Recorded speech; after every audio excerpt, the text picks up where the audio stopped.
early on, these emails would go out, like the character team, and they'd send these videos, and they'd show like what they can now do with the eyes, or what they can like now get sweat happening on the skin. I'm just like, this is ridiculous, and kind of super rad.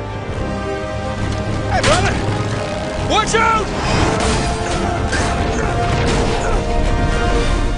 To see what Uncharted on a next-gen console is going to look like, that was a question we just had to find out for ourselves. I think the biggest design thing that came out of the new hardware was literally just the bigger spaces. We have bigger levels than we've ever had before. Maybe 10 times the size, at least, of explorable space. The challenge for us is, and the thing that's been super hard, is like, how do we give you more choices and make the pacing feel just as intense as when things have been more linear for us? It does introduce challenges as far as telling a very specific story.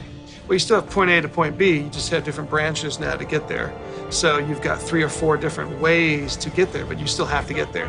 Now, the complexity comes in that every one of those ways has to be thought out and well designed. And we were able to kind of stick by kind of a core tenet of, I think, of what Naughty Dog's art is all about, which is this handcrafted, this very hand-placed, this very, very directed, every step along the way, kind of composition of art. We let you have a lot of choices, but it's like, it's moving forward at a very fast pace. I'm right!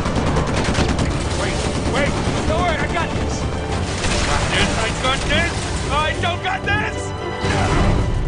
We've been able to make the world so much bigger than we've ever been able to make before, and then also, at the same time, improve the detail of any one area. So we've increased the density of detail and the size of the world all at the same time. So with larger worlds comes larger possibilities, and larger possibilities usually mean more detail.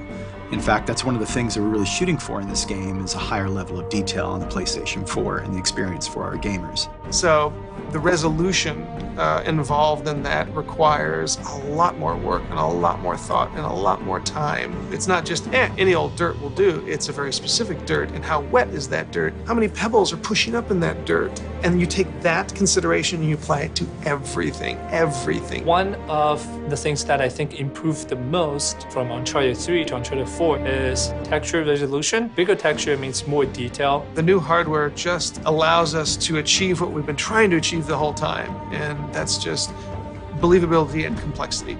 There's a lot of just passion into all these small details that really shines through. And it's because we really empower people who care to make the difference that they want to make. Nathan Drake in-game has at least 11 to 12 outfits. And that's just for Nathan Drake. Think about, we have Elena, we have Nadine, we have Rafe, we have Sully, we have Drake's brother. Everything suddenly needs a level of thought and scrutiny that we didn't have to do before. It makes a much more rich experience, a much more immersive experience, but it takes a lot of time.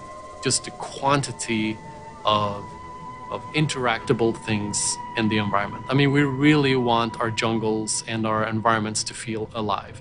And being able to have hundreds and hundreds of objects that can be destructible and it's moving around. It impacts gameplay in that, your cover can be destroyed, so you have to move around more.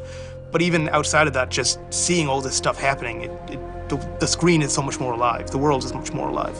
Everyone here respects the craft of making a video game, and that why shouldn't every part of this game be the best thing, the best art, the best, have design really be like serious, considered design and crafted experience for the player.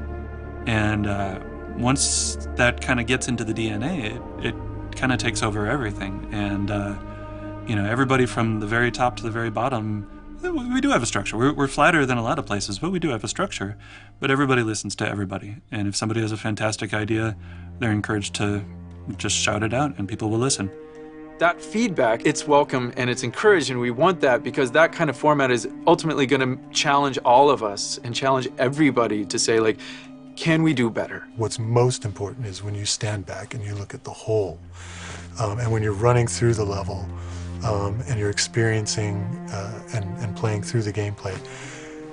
The environments, the characters, the art, it's all there to just support the experience. It shouldn't stand out as the experience. Hop on!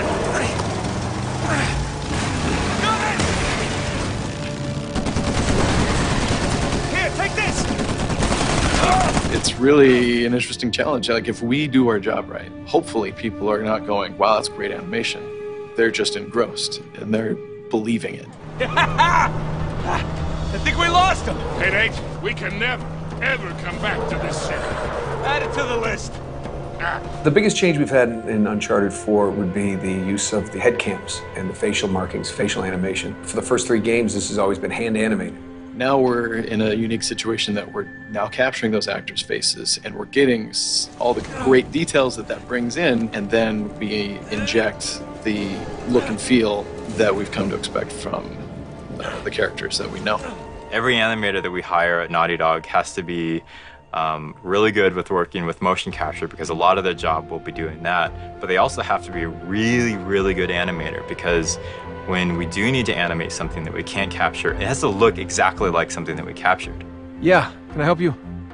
Yeah, I'm looking for my little brother. Sam?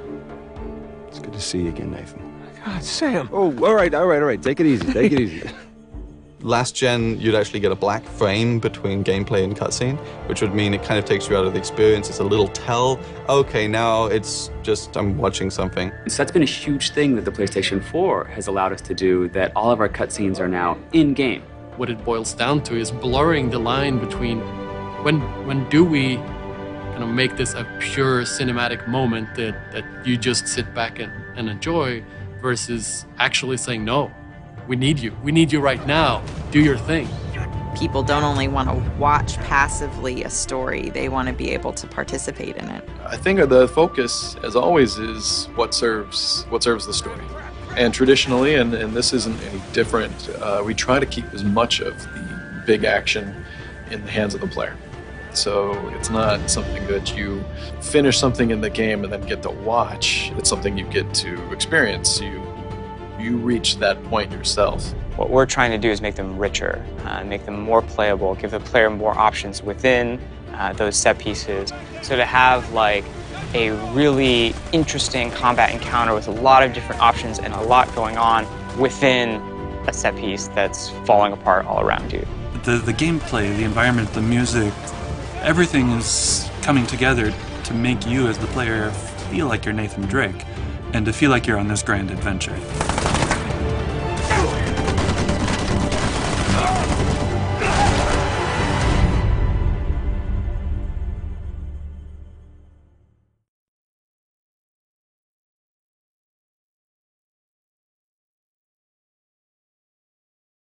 PS4 for the players.